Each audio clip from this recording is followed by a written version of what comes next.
Welcome to the Northeast Divide podcast, and thank you for joining us on either your free audio app or on YouTube. So I'm John, I'm here with Anth, and as always, we're here to discuss the two biggest clubs in the Northeast football scene, which is Newcastle United and Sunderland Association Football Club. So moving on in terms of what we're going to discuss, obviously we've been out for a couple of weeks and due to some technical issues, which we'll not bore you with too much.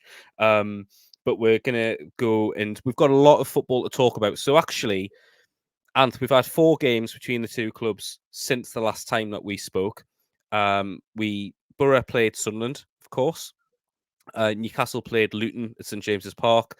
And then you played Plymouth at the Stadium of Light, and we played Forest at the City Ground, and we've had no defeat out of those 4 games. Like, what's happening? Like, we're turning the corner or something. Like, it's a nice start, isn't it? 7th heaven again, isn't it? We're still in 7th place each. For us, are you back down to 7th? Because I looked the other day and you're up to 6th. Yes, Coventry are just above us on goal difference. I think they've scored maybe 3 more. So, yes, we're in 7th heaven still. So it's good. But like Beautiful. You say, no defeats. Happy with that. Yeah. And I think some really good results. So did you watch either of the games? Like either the derby or the game against Plymouth on Saturday? I watched the derby. Yes. The derby that isn't a derby and will never be a derby in my eyes. And I think I got the score prediction right at 1-1. It was an uncomfortable watch at times. I've seen the highlights against Plymouth, which were very enjoyable, especially when Ballymumba lost possession and we scored from that. That was very nice. So, yes, and for your games, I mean, the Luton game, wow, unbelievable, fantastic. What a game. And I've just seen the goals for the Notts Forest game, but that's a big win and revenge for obviously the fixture at St James's Park. Yeah, I think in terms of the Luton game, I didn't feel like it was fantastic. Sat in the stadium watching it, it was. I mean, I can understand that a neutral would have probably quite enjoyed that. It was end to end. There was 4 goals in each half, and we ultimately, I think, we struggled to defend, especially at left back, which we may go into a little bit, but I think what impressed me about that game from our perspective is that we ended up 4-2 down and we brought it back 4-4. I think what disappointed is I think we didn't show Luton enough respect. I think we thought we were going to turn up and we were going to turn them over. And there's been a couple of games this season at St James's where we've turned up and we haven't really performed, but we've got the results. And I think it's a dangerous mindset to go into. Whereas if you look at our games away from home, we've won 4 on the bounce away from home. So there was this game that we played in the FA Cup at the Stadium of Light, and we managed a decent result in that one. After that, we then had... Why is my mind gone blank? But obviously in that time, we've also played Villa away from home. Great result. And it was an excellent performance. We played Fulham again in the FA Cup and went through. And then, of course, we've played not Man City, played Nottingham Forest on Saturday gone. And again, it was a really important result. But I think we're one of these. We're a bit of a confidence team, and I think we've got to get ahead in order to almost kind of go, oh, actually, we're on top of this. And I think that's what we need to get better at. We almost need to kind of, if things go badly, we need to kind of lift ourselves at that stage and be confident. And we did do that against Luton. And, obviously we managed to get back into the game. So, yeah, very entertaining for the neutral. Wasn't what we expected. But I think if you'd said to me, you can get 7 points from Villa away, from Luton at home, and then from Forest away, I would have definitely taken that. And I think that's the way we've got to look at it. We can't kind of go back and say, well, Luton's a team we should beat. It is, but they are, but at the same time, if you end up in a situation where you're 2 goals down and you can manage to come back from that with a point, and Alex, who is on the True Faith podcast, who I sometimes obviously do work with, he said that, if you're bad sometimes, just draw.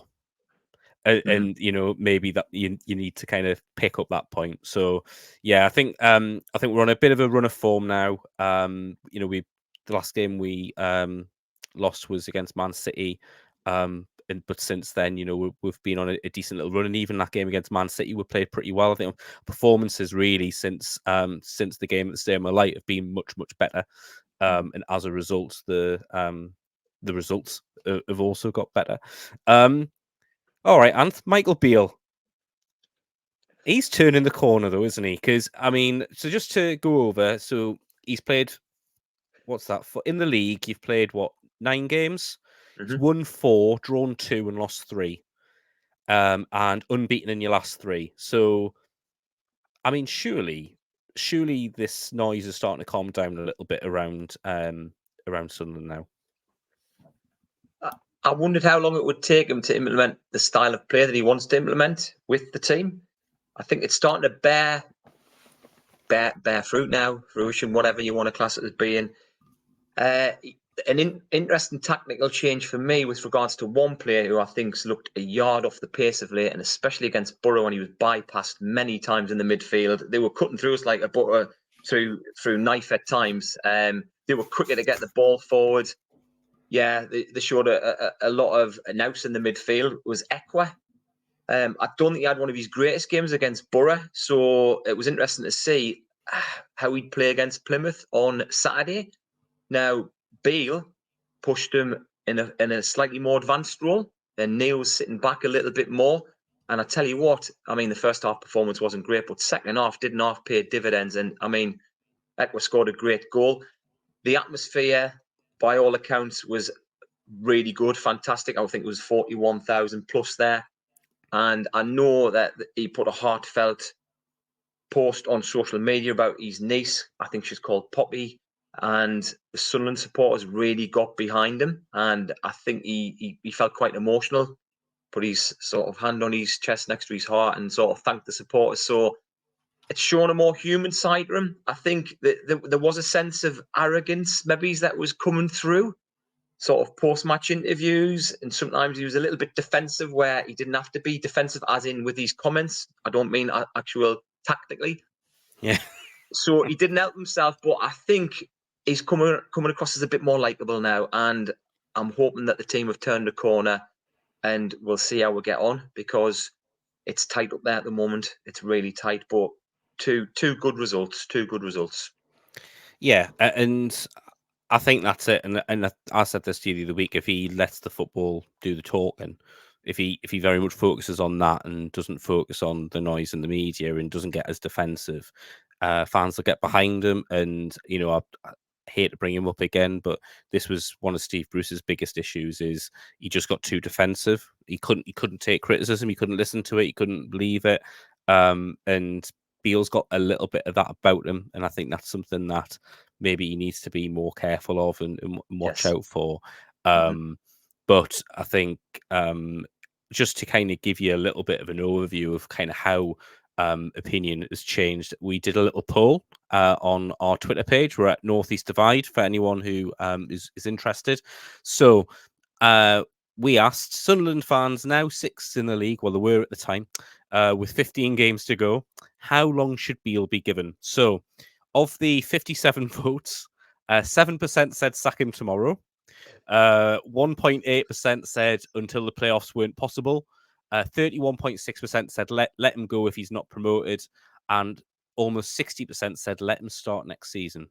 Now, that's a big swing. And it was a similar sample vote we had the last time, which was pretty much affirmative, like nobody wanted to give him a chance. So now you've got almost 60% of fans are saying let him start next season, which I think gives us a little bit of an idea of kind of how the mood's changed on that. And I think we've said it before, isn't it? There's no point bringing a new manager and then not even giving him a chance from there. It doesn't really seem to make sense.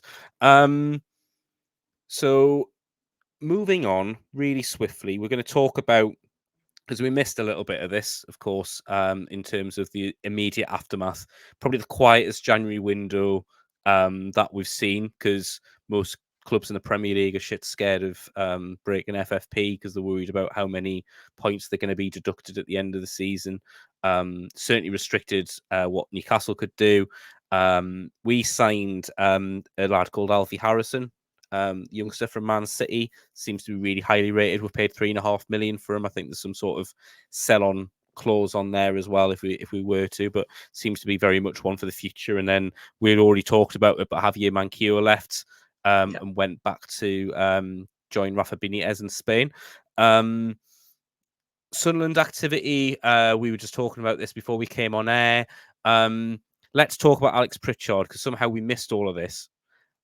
What's your thoughts on how that situation played out? Because I must admit, sitting from this end, it looked pretty shocking from his perspective. Didn't look great. It could have played out a lot better, if the truth be told. I think he deserved a longer contract. He wasn't offered a longer contract. He wanted a bit of financial stability. He's settled at the club. He's well liked at the club, well respected at the club. His performances on the pitch speak for themselves.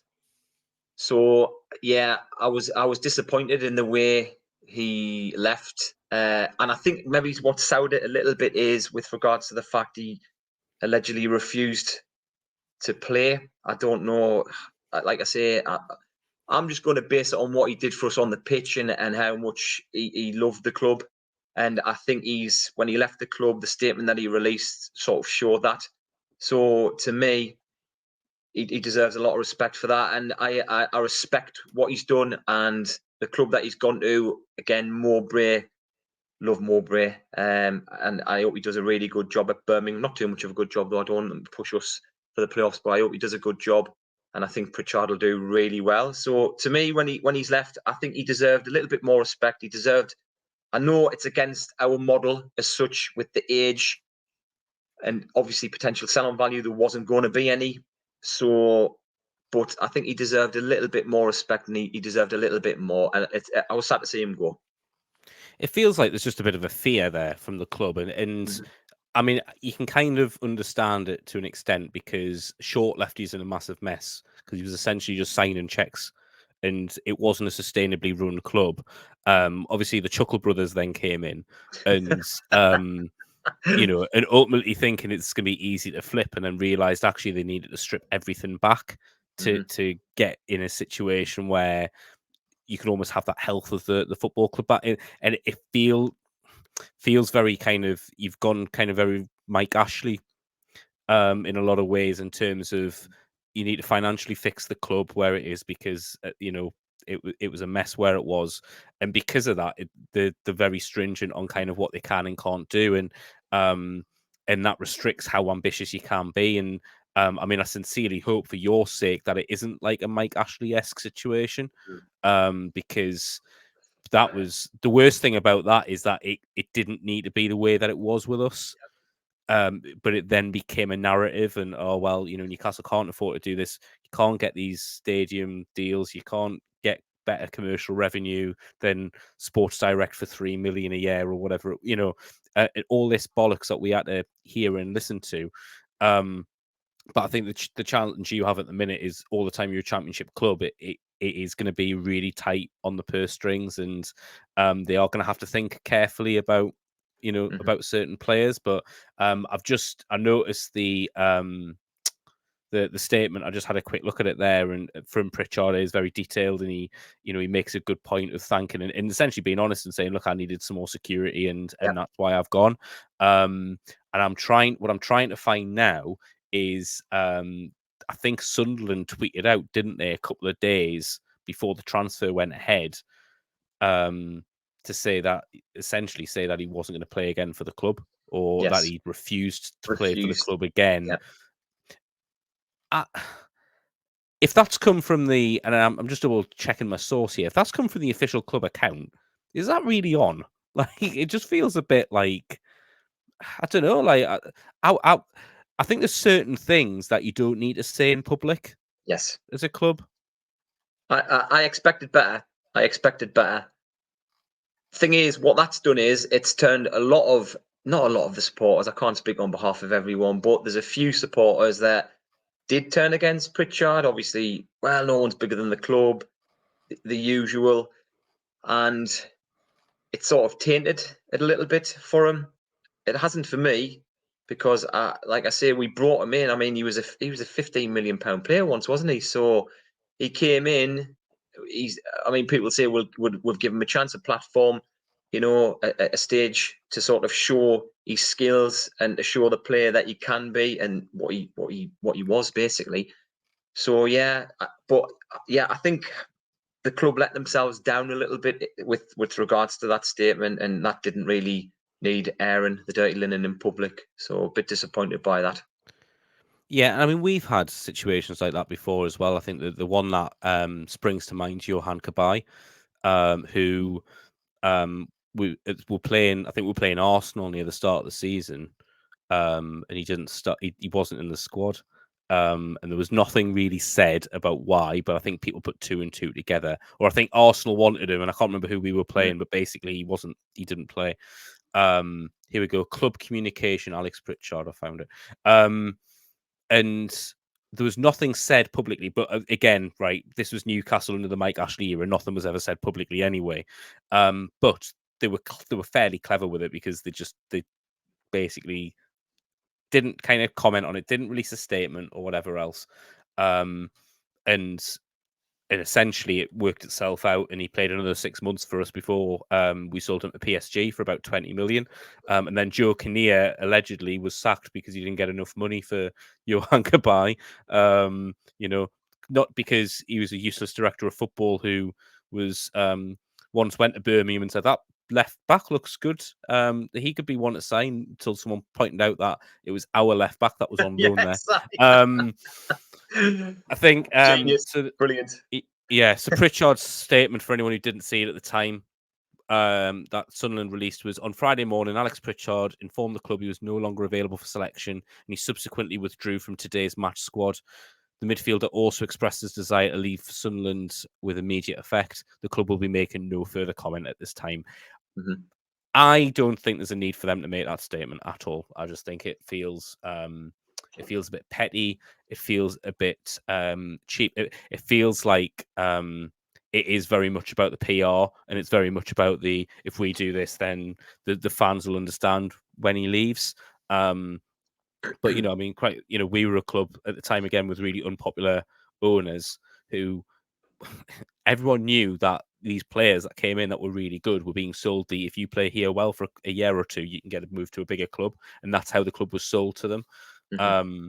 So yeah, it's sad the way that played out. I think in terms of other kind of transfer activity, let me have a look. So you brought in Leo Helde from Leeds for 2 million. He surprised me. He surprised me. I'd never really heard much about him. I know he was at Rotherham. Obviously, he was at Celtic. He's come in, and again, it's a shame because Huggins is out, Serkin's out, two fantastic fullbacks, superb players who are hopefully they'll come back to full fitness. And the promise that they've shown so far and the development has been exceptional. And they're two naturally gifted footballers, not just good defensively, but in attack. He had a reputation as being a bit steady away, nothing spectacular. He's come in and he's been great. He's been absolutely great, and I think he gets the club as well. He gets the club. I've watched some of his post-match interviews, and he gets the club, and he's ingrained himself in the culture of the club already with regards to the players.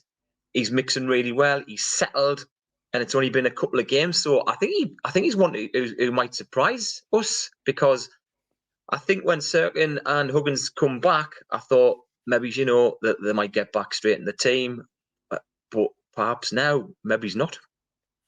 I think it's such an important part of football now, I think, is people getting the club.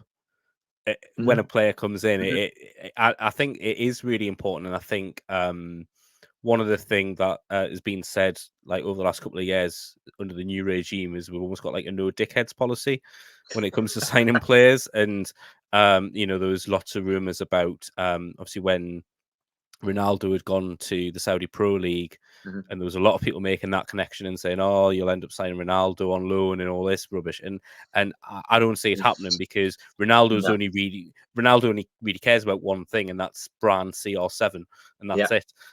He doesn't care about the club he's playing for. He wants to look good, which is why he's playing in Saudi Arabia in front of about 300 people and getting paid an absolute fortune for it.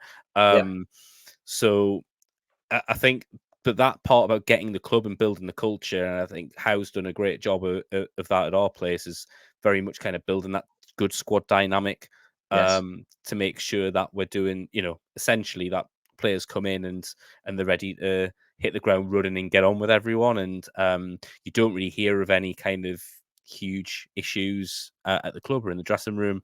But also understanding kind of from the fans' perspective. And if I look at someone like Anthony Gordon, he's totally thrown himself into that in the last 18 months. Well, just over a year, sorry. He's really just thrown himself into that, and he appears to get it. Bruno certainly has over the last 2 years, and I think it'll be heartbreaking when he eventually goes on inevitably to bigger and better things. But it's such an important element, isn't it, of especially our clubs, I think, which are, people can say that every football club's the same in that way. I'm not sure I necessarily buy that. I mean, I certainly regard, we're a one city club. Whether Sunderland's a city or not, officially it is. That's for other people to debate. But again, we'll not get into that, John. No, we'll not.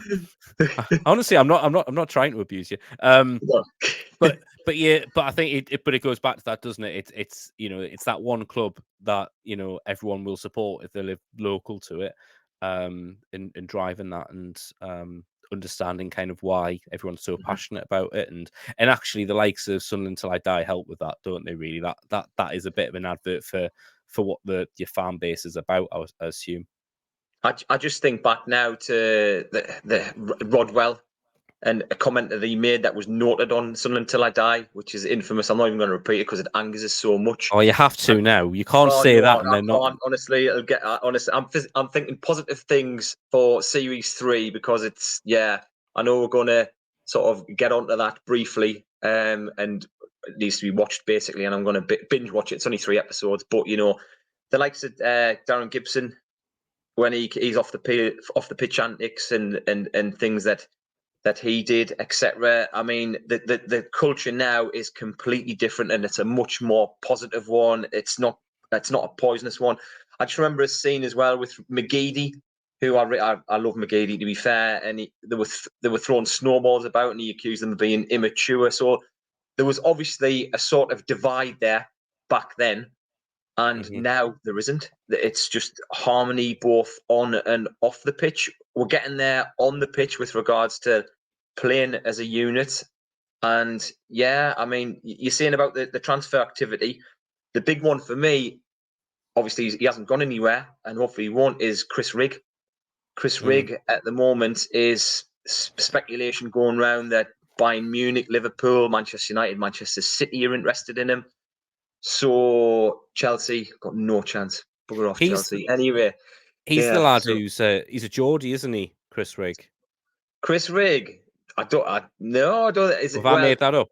Yeah. He's a local lad, and he's obviously passionate about the club. He gets the club. He's signed a scholarship deal. 16 years old, and he's given a verbal agreement allegedly to say that he'll sign when he turns 17 in June.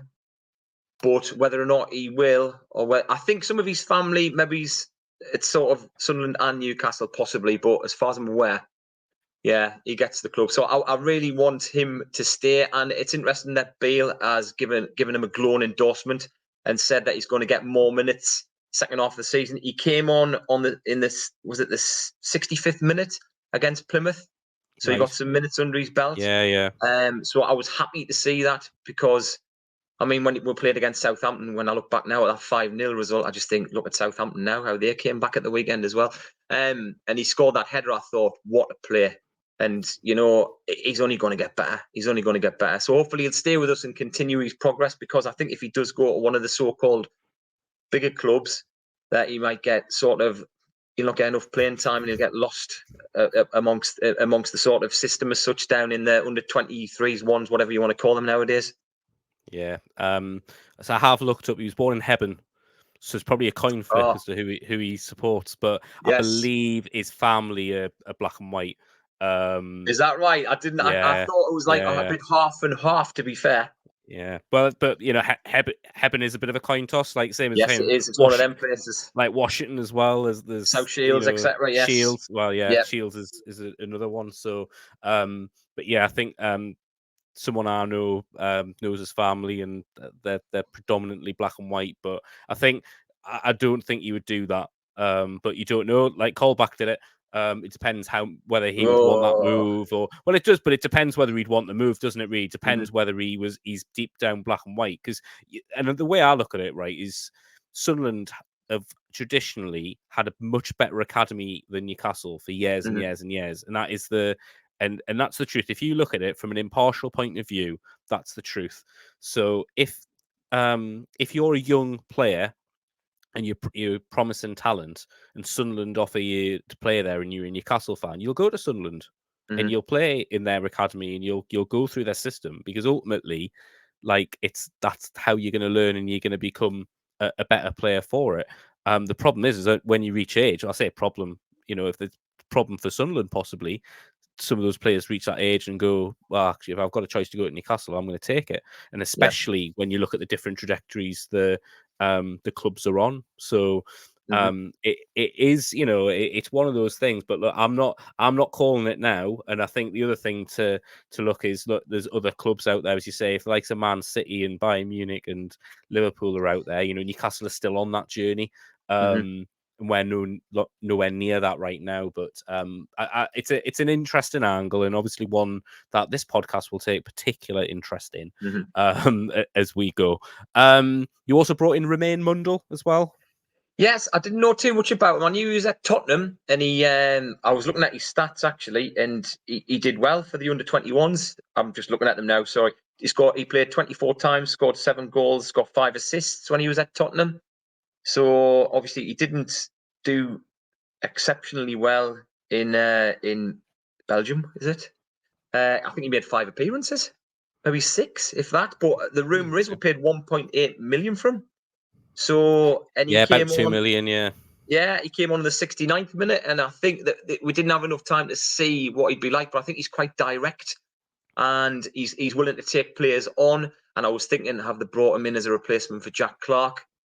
What can I say about Jack Clarke? Again, another fantastic goal on Saturday. His stats for apparently the final third of the pitch and taking the ball, taking on players, dribbles, is exceptional. And it's the highest in the Championship by a fair amount. I forget what the exact stats are, but another great goal on Saturday. So, but yeah, I mean, I was surprised to see Mienda go out on loan to Hibs.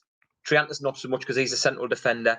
And I thought we were a bit light in the striker department, but Rusin, I mean, against Borough, that goal, speculative effort, but it went in. The keeper didn't do ever so well, didn't cover himself in glory, but Rusin's non-stop running and just his work rate, running the channels, sometimes a thankless task with no service, has got to be applauded. And I think he's starting to come good now, and hopefully Beale's going to get them playing, whereupon we'll get the ball to him more rather than just rely on Jack Clarke or people coming in from the wing. We'll get the midfield involved. So the first half wasn't great on Saturday. Second half was brilliant. So I don't know what he said to them, Beale, at half time, but it worked. Yeah, I think with Rusin as well, I think he was a bit unlucky against us at the Stadium Light, because, as you say, he got absolutely no service, and he was running and running and running, but wasn't getting there. And really, again, it goes back to that.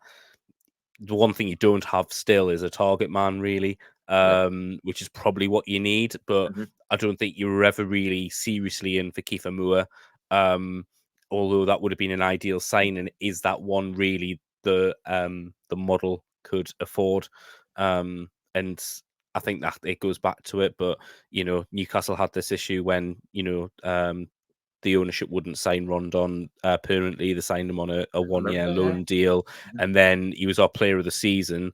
And then we didn't sign him the following summer, and that was when a couple of years later, because Benitez left, the year, not the summer that Bruce came in, the summer after, that's when Callum Wilson signed, and it was pretty much similar terms, probably. Maybe the wages not as much, but fairly similar kind of deal in terms of what you were going to spend. But I would argue Callum Wilson was a better striker than Rondon, don't get me wrong, but at the time you're looking at it and you're going, it's a similar profile, and you know, we've been telling you this is what we need for a while. And I think maybe you just need that, because ultimately you need some flexibility. If the way that you're trying to play and create chances isn't working, you can't keep doing that. You need something different. And if you don't have that target man, it's hard to do. But target men are not cheap. And I think ultimately that is what's going to dictate what Sunderland do in the transfer market. And similar to Newcastle with PSR, though very different kind of scope and budgets and stuff. It is going to be a bit more of a challenge to do that in the Championship and stay financially solvent ultimately without, you know, without getting promoted at some point. So, okay, I'm going to move on. So, Newcastle played Bournemouth on Saturday. So last time we played Bournemouth, we lost 2-0. Bruno Guimaraes was suspended for that game. Thankfully, he is available this weekend. You said you saw the highlights of the game against Fulham. How much was Bruno featured in that? And not Forest. I saw the Notts Forest. That's what I mean. Forest. Goals. Sorry, Notts Forest goals. Yeah, he's a vital cog in the wheel, and he makes a difference. He like you say, he's passionate off the pitch and on the pitch, but he can back up that passion with skill. He's a clever player. He's a bit hot-headed, but I think in a good way for you, because he winds people up, and he's not afraid to give it back. So yeah, I mean, some of these players that used to come from overseas, they were accused of, you know, not having the backbone or the tough streak to get them sort of, you know, through 90 minutes. I think he has, and yeah, he sees through gritted teeth. He's a great player. He is. Yeah. He is, and I think he's really showing his worth. I just hope this isn't a shop window. I hope that he's one that stays with us for at least another season. But I think there are some underlying fears that some of us have, that there is a potential that maybe in the summer someone's going to come in and pay that release clause for him, and then we're kind of powerless as to what happens after that. But I think, yeah, Bruno's integral at the minute to everything we do. We haven't won without him pretty much since he joined. So that just shows you kind of how vital he is. But we were playing him against Forest. He was playing almost like a more advanced role, like a number 8 role. And Trippier was playing inverted fullback. So he was kind of going in and playing holding. Him and Miley were kind of playing as a 2. And then if the other thing that Trippier was doing, he was also going out and playing like, you know, pushed up right wing back as well. So and to do that, you need to play Dan Burn at left back. And that's the big talking point at the moment. This area of the world is Dan Burn, and should he really be starting it ahead of Tino Livramento at left back? I mean, you saw the goal. Yeah, you saw the goal. Yeah, well, you saw the goals against Luton, and you saw the goal. That was the first goal that Forest scored. On the face of it, you know, can you see Dan Burn continuing to start on this side? If I was a Newcastle United supporter, I would not want to see him at left back for the foreseeable. But we know what his favourite position is, his favourite position, and what his strengths are. But I think we've seen what his weaknesses can be the last couple of games. I mean, all credit to the fella, Big Dan Burn, for playing out of position as such. You know, he did his best. Unfortunately, he was he wasn't great, was he? I think with sorry, I think with Burn, what it is for me is the way that we want to play means that we need someone at left back who can kind of come in as a centre half. Now, Tino Livramento is not going to give you that. Tino Livramento will give you. He's solid. He can run the line. He can attack. He's sometimes even come on as a winger for us a couple of times this season as well, which tells you everything about kind of his mentality. But Livramento can also defend, and he's as I said it the other week, didn't I? Trippier. Livramento is ultimately going to replace Trippier at right back at some point. But the problem is that on the left hand side, if you're putting Trippier in as that inverted, in that box, in the same way that Trent or would do that for Liverpool, or Kyle Walker would do that for Man City, or even John Stones at times as well does that. If that's how you're going to play Trippier, you need that to almost convert to a 3. Now, the only other player that can do that on the left-hand side is Paul Dummett.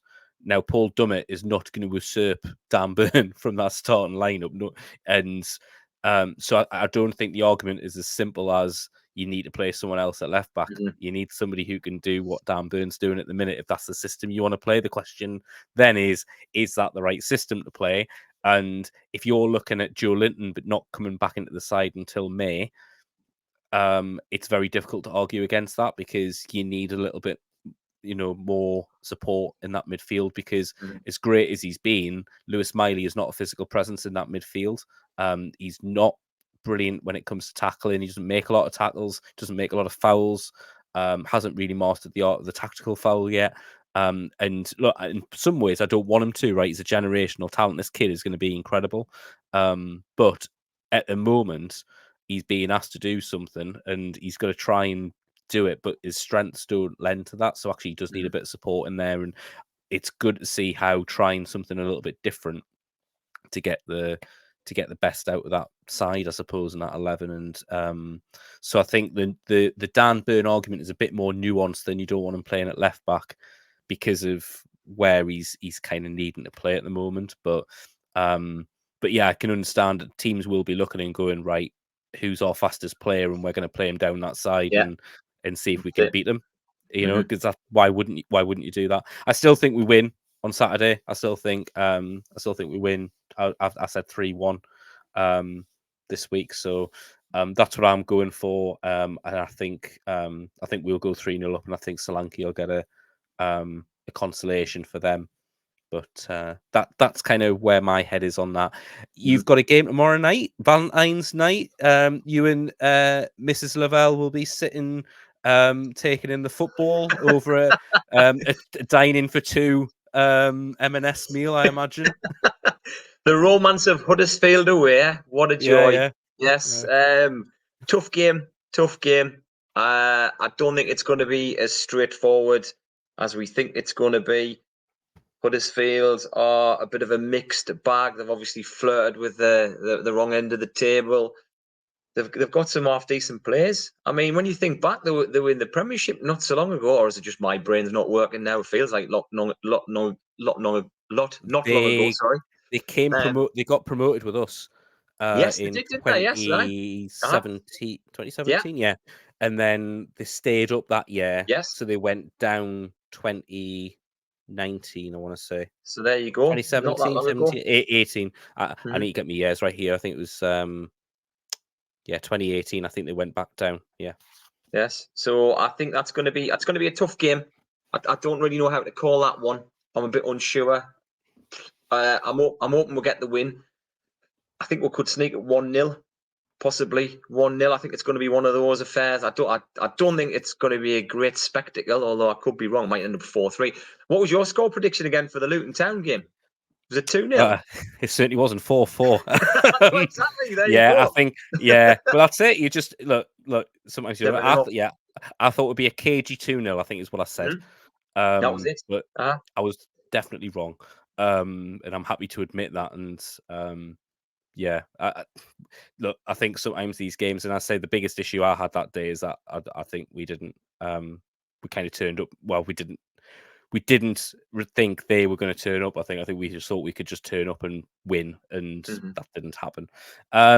You then play the Tony Mowbray, Alex Pritchard derby on the weekend. Well, I think the script's going to write it. They're an interesting side, mind. I mean, they're another bit like you lot are a bit of a coupon buster. I think they're just as bad in some ways. Oh, most definitely. I mean, they've got great aspirations, and they're going to get a lot of money invested. It's might be a slow and cumbersome process. It's not going to be a quick fix and sort of up to the Premiership we go. But I think they've got everything in place. So yeah, you can just sort of write the script, can't you? If Pritchard gets a game, you've got the likes of Dion Sanderson in central defence, who performed really well for us when we were in League One. When he was, I think we're going on loan from Wolves, and I would have really liked to have kept him because he's a good player. I don't think he's having the greatest of seasons, but I wouldn't put it past one of them two getting on the score sheet. And obviously, what's his name? Who was from Fulham, who was on loan. We talked about him the other week, the young striker. Oh, yes. Yeah, I think he might. I can't call that one. I really can't. I don't know. What I would say, Anth, just to try and cheer it up a little bit. Go on then. So in the last 5 games, yes, they've lost 3, won 1, and drawn 1. Not in that order. So the last 2 games they lost, but they're also drawing 0-0 at home as we record against Blackburn Rovers. So they're 19th in the table, right? So really, mate, on paper, you should be going there and you should be getting some sort of result. Because they are still a poor side now. Look, I know obviously Mowbray is gonna do a decent job there, I imagine, and that will help slowly get them under the table. And the last club that I suppose you want to play is them for that reason. But they still haven't quite got it together. I mean, their last couple of results, mate. They lost at Sheffield Wednesday 2-0 on the 9th of Feb. 3rd of Feb, they played West Brom away, lost 1-0. Prior to that, they were lost away 3-0 at Leicester. I mean, obviously Leicester are going to walk the league, aren't they? Really. Oh. But they did beat Stoke 2-1 away from home. They beat Birmingham City in the cup replay. So they've got some results in there. But again, it's just one of those where you just think, like, yeah, you don't know, do you? Because and I suppose it's that football emotional thing of it's typical sod's law that we're going to go there and they're going to turn it over because he used to manage with. That's what normally happens with Sunderland. You can write the script. A former player who didn't exactly pull up trees can come back to Sunderland and haunt us horribly. So I've seen it that many times. It's the stuff of nightmares, recurring nightmares. So yeah, I think a not very entertaining 1-0 away win to Huddersfield tomorrow. I think I'll be happy with that. Birmingham, I can't call it. I'm gonna 2-2. I think 2-2. Yeah, 2-2. Desmond. Desmond 2-2. Yes, yeah. Amazing. Okay, cool.